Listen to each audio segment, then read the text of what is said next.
Okay, guys, today we're going to do the unabridged version to the value discovery exercise. I'm going to keep this as brief as possible because I realize that as we bring on more teammates, that this will need to be something that is extremely duplicable and easily accessible so that anyone can present it and do it for new teammates. So the first thing that we want to start off with is really talking about root words and what they mean, because we throw them around oftentimes. And so etymology is the study of the origin of words and the way in which their meanings have changed throughout history. And one of the biggest reasons why these root words are so important is because when it comes to living in our values and living in accordance with what our highest values are, most people don't live in accordance with their highest values because they don't know what they are. But we talk a lot about things like purpose and passion. We talk a lot about having a life mission, having vision, and definitely having goals, but we don't understand where these words come from. And so very quickly, when we talk about the purpose of something, it's something that has an intention, an aim, a goal, meaning that it changes over time. Our goals change over time. Your purpose will change over time. And depending on where you are, what you're currently doing, your purpose is different. So while at work, your purpose is different from when you arrive at home. Your purpose is now different from when you're with your children. Your purpose is different from when you're hanging out with your friends and socializing. Your purpose is different, right? Another word that we use a lot is passion. I want to have passion. I want it to be passionate. And passion really comes from a root word, which means suffering, enduring, undergoing an experience, right? We throw around the word mission oftentimes, where we say that you want to have a mission statement, and really a mission comes from the root word of to let go, to go on, to send, right? A mission is really an act of servitude. We also use the word vision, where we'll say, I want to put together a vision board. I got to have a clear vision for my business, right? And a vision is something that is seen in the imagination. It is supernatural. It is something that isn't necessarily physical. It is typically surrounded by things that we want, right? And oftentimes visions are those of material things for a lot of people. And then, of course, goals. And a goal comes from the root word of something that is a boundary. It has a limit. It ends at some point. And talking about this is because when some people accomplish goals or achieve goals, they then are chasing the next thing. Or some people hit the goal or they accomplish the goal and they just get stuck in a rut. They don't know where to go from there because that was it. They reached the end point. And so what else is there? It's like finishing the end of a video game. What's next? I guess I got to go spend money and buy the next video game, right? So when it comes to our values, the reason why our values are so important to us is because the price is equal to the intrinsic worth of a thing. What does that mean? Intrinsic. That means it's internal. It's something that's personally rewarding to you. You would do it regardless of whatever it cost. When something is extrinsic, when we are motivated by extrinsic things, it means that it involves us completing a task. I accomplished this goal. I'm going to celebrate. Yay, right? Or exhibiting a behavior because of outside causes. Sometimes we are extrinsically motivated because we want to avoid punishment, or we want the approval of other people. And so we are extrinsically motivated to do certain things. But really, it comes down to those intrinsic things where it is personally rewarding to us. Now, whether we know it or not and even realize it, our values dictate our life.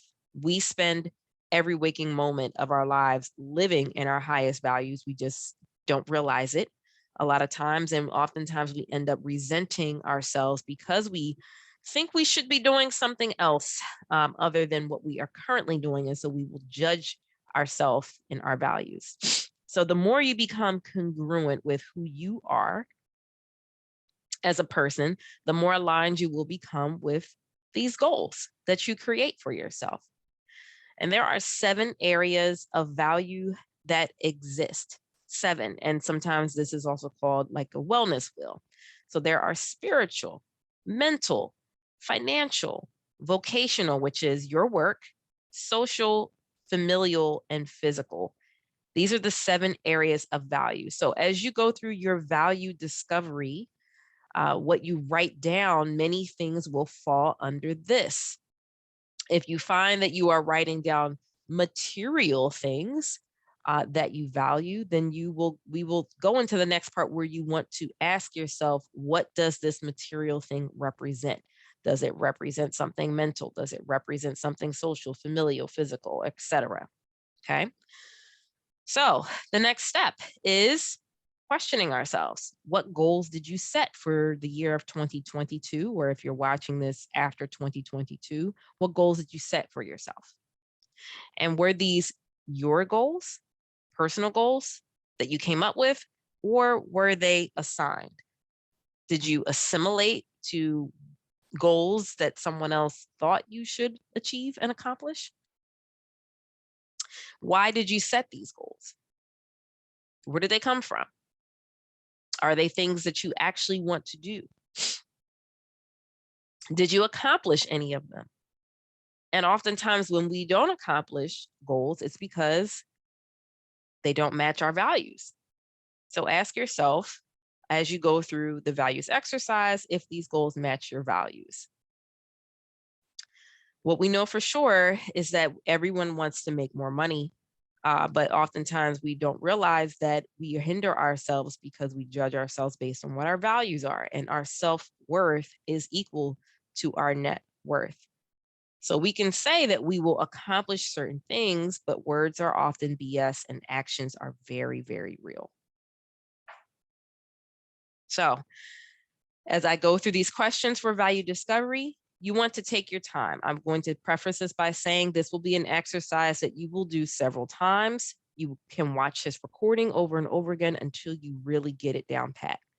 So you want to ask yourself, if your home were to catch fire, what 3 things would you grab? Would it be your family? Would it be a cellular device? Would it be a wallet? What 3 things would you grab if your home was on fire? What means the most to you? What 3 things do you spend your energy on the most? When you get home from work, while you're at work, perhaps on the weekend, what do you spend your time doing? What 3 things are you most organized in? What are things that you don't have to be reminded of? What are things that are in your calendar? What are things that you rarely forget? What are 3 things that dominate your thoughts the most? What do you think about during your free time? Do you think about what you have to do for your kids? Do you think about what you have to do for your household? Are you thinking about things that are related to your business? Are you thinking about family? What do you visualize the most? When you sit and you think about things that you want to accomplish, what pops up in your head? How about what do you externally converse about? When you're talking to other people, what do you talk about? Is it about your children? Is it about business? Is it about making money, saving money? Is it about the sports game? What is it about that you converse with people? What are 3 things that you are inspired by the most? These could be individuals that you think of, but what about those individuals is the most inspiring? What are 3 goals that have stayed with you the most throughout your life? What goals do you find yourself setting over and over and over again? What are 3 things that you love to learn and read about, that you enjoy, reading about and learning about. And as you go through this exercise, you will realize that there are things that pop up over and over again. So, for instance, people may say, I'm inspired by people that are great mothers or fathers or business leaders.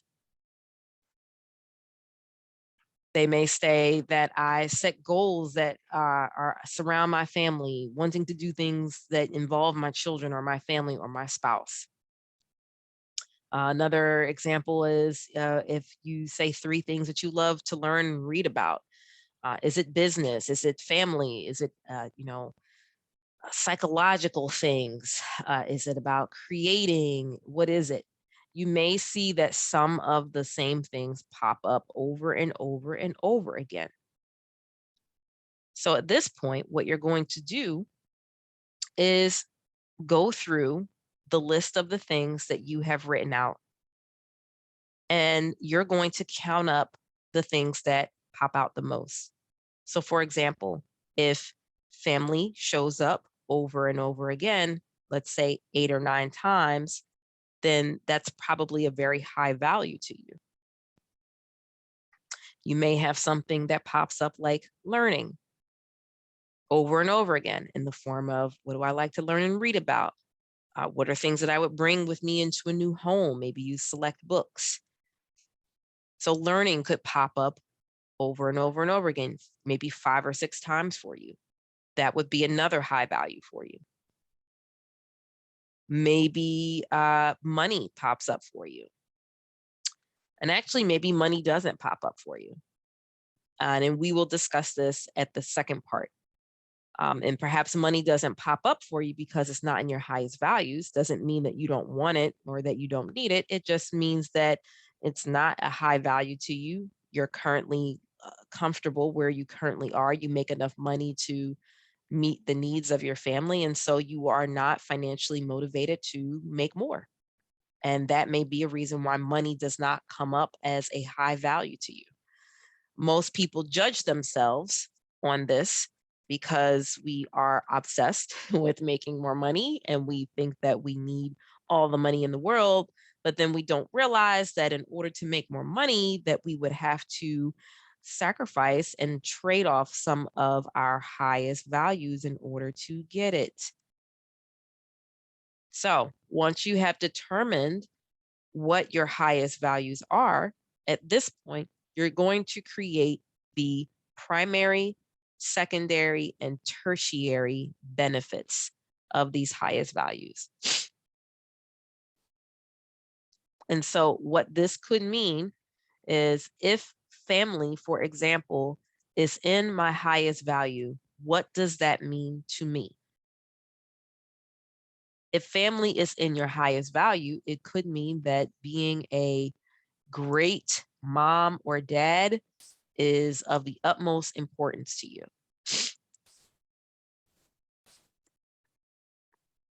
If your highest value is family. And so that would be the primary benefit of family being number one. What does family mean to you? Being a great mom. And then you want to ask yourself, well, what does being a great mom mean? And that could mean being loving or supportive. And then you want to ask yourself, what does being loving or supportive mean as it relates to being a mom? And you could say something along the lines of, that is the ultimate job of a parent. And so what you have done here is you have identified your highest value as your family. And now you have listed 3 benefits to your highest value. Family to you means being a great mom, being loving and supporting, ultimate job as a parent. Of course, obviously you want to write out what these mean to you. And for example, perhaps family isn't your highest value, then you would take whatever your highest value is and break down the benefits. You want to do this for all of the benefits that pop up to you, for the things that pop up over and over again as you go through this values exercise. And again, if family pops up over and over again, if learning pops up over and over again in different ways, if being creative pops up over and over again, then those would be examples of 3 highest values. The purpose of this exercise is to determine what your 3 highest values are.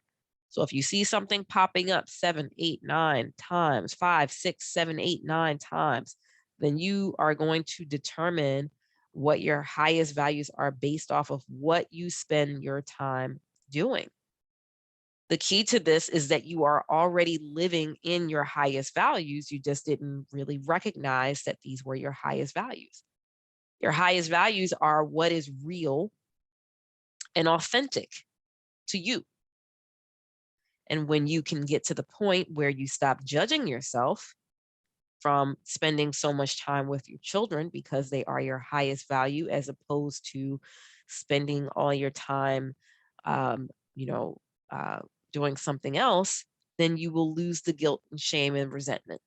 And gratitude and appreciation for those values shows up. And your income will also show up, and more customers will show up, and more opportunities will appear for you. The key to value discovery is that in order for you to create the world that you want, you just have to be more of who you are. See, our beliefs become our thoughts, and our thoughts become our words, and our words become our actions. And words for most people is BS, but actions are definitely real. I hope that this was beneficial to you. Again, you want to listen to this recording multiple times, go through the exercises multiple times, the assignment that comes with this, the pamphlet that comes with this, print it out, write it out, go through it over and over and over again. This will probably take you 30 to 45 minutes for about a week or two of spending time and really thinking through it and listening to this recording over and over again until something starts clicking. You will know that you have really gotten tuned with your highest values. If you are noticing that you have some type of physiological reaction to um, these questions, and going through and listing out the benefits and really discovering what your highest values are and really accepting yourself for what those highest values are versus judging yourself. So again, I hope that this was helpful. If you have questions, reach out, hop in the Telegram or text or call us, and we are here to help.